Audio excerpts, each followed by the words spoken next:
Hello friends, Radhe Radhe. Welcome to my YouTube channel अब कुमारी में आप सभी का स्वागत है। तो आज मैं थ्रेडिंग लेके आई हूँ। आप लोग को गोल शेप सिखाऊंगी, किस तरीके से गोल शेप दे के थ्रेडिंग बनाते हैं वो आप लोग को दिखाने वाली हूँ।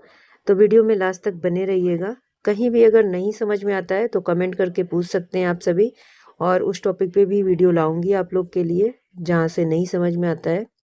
आप लोग को थ्रेडिंग का धागा अगर चलाना नहीं आता है तो उसके लिए भी हमें कमेंट कर सकते हैं।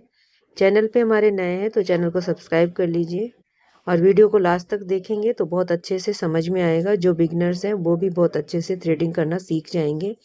तो आप लोग देखते रहिए कि गोल शेप कैसे देखते देते हैं थ्रेडिंग में।